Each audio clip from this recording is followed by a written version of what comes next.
welcome back to the channel. So today we have our first in our series of, are these really made in the USA? Because it says it is.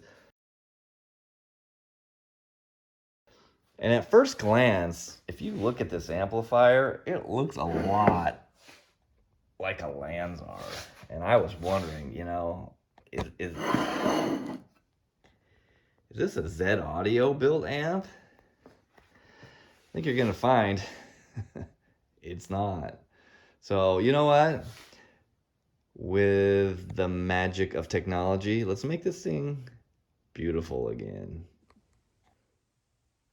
So I got the Summit Audio Electronics, the 100 mkII, got it all cleaned up. I can't wait to look inside this thing. So let's tear this thing apart. Let's see what she looks like inside.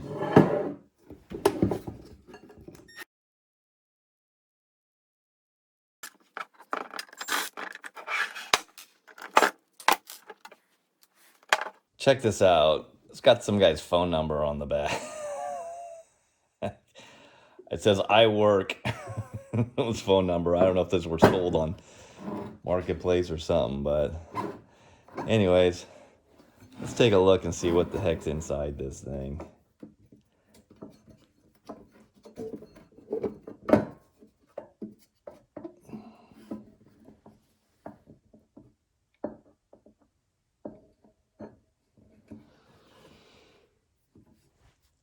Little peek. So it looks like we're gonna need to take some connectors off. All right, so we got the bottom plate off, and this amp is pretty simple. And so as you'll see here, is it uses these hold downs to sandwich the board, the transistors between the board and the heatsink. And you see this a lot, like Soundstream amps are always like this. And so let's pull this thing out and let's see what makes this thing tick.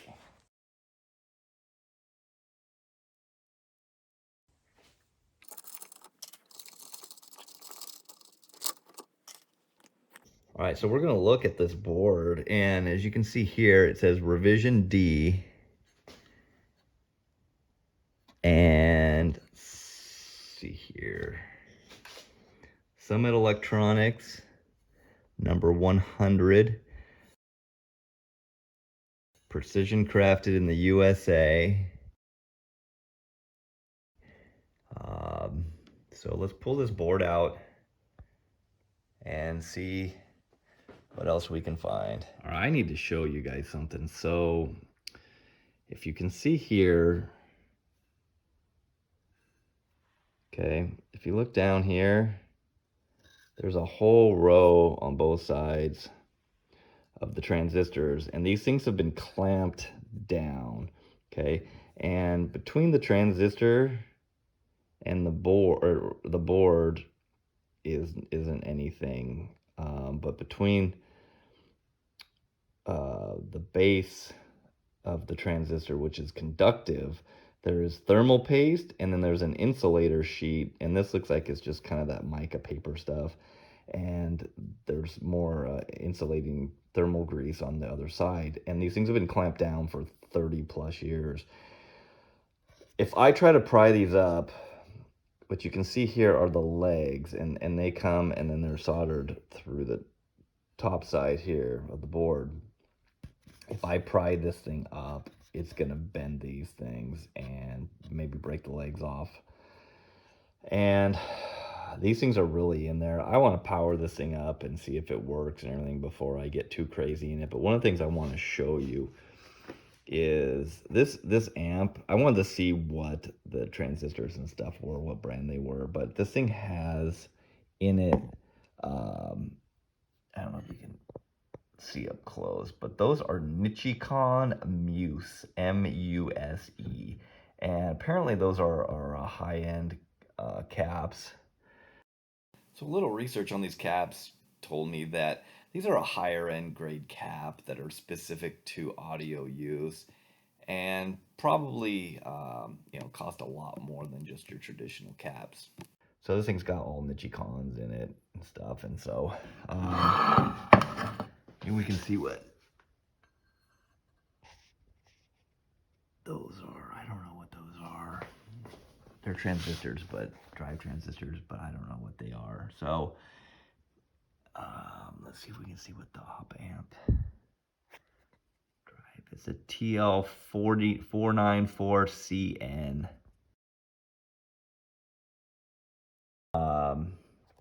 But there's not a whole lot going on. One thing that you will notice is the quality of this circuit board. It is very heavy and it's got all copper traces and stuff in it. You can tell that this is really a quality piece. On this amp, I mean, it's pretty small. So, I mean, this board only measures about 8.5 inches by 6 inches. And so we're gonna look this thing up. We're gonna see what this thing's all about.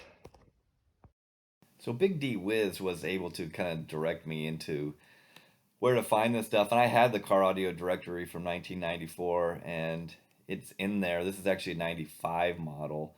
And you can see that it was $370. It points out that it's got a hand polished, heat sink. It's got a 3-ounce circuit board and it's got Muse caps in it. So that was a selling point for sure.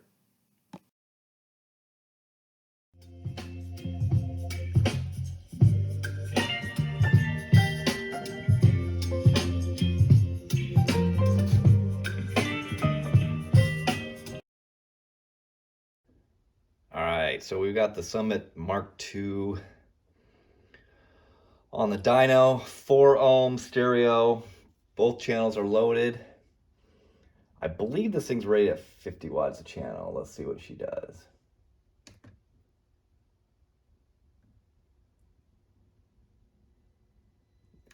Looks like we got 52 watts. All right, we're gonna see what this amp's made out of. So we're gonna go dynamic 1 kilohertz burst at 4 ohms. See if this thing's got some headroom on it.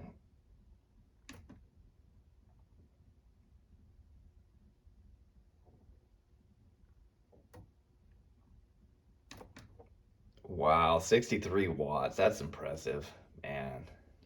All right, so when I got this amp, it only had the speaker screws in it for bridge. So whoever was running this thing was running it to a subwoofer. So we're bridged mono, 4 ohms, 40 hertz. Let's see what she does.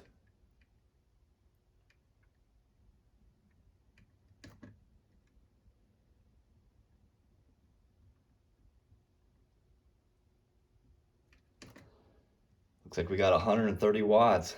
Not bad. So I didn't even realize this until I made this video. This amp is rated 200 watts, bridged 4 ohms mono, and we got 130 watts. So I'm not sure what happened, but we got a test coming up next that's going to show you the real power this thing makes. All right, let's see if this thing's got any dynamic headroom on it. So 40 hertz, pulse track. Let's let her rip.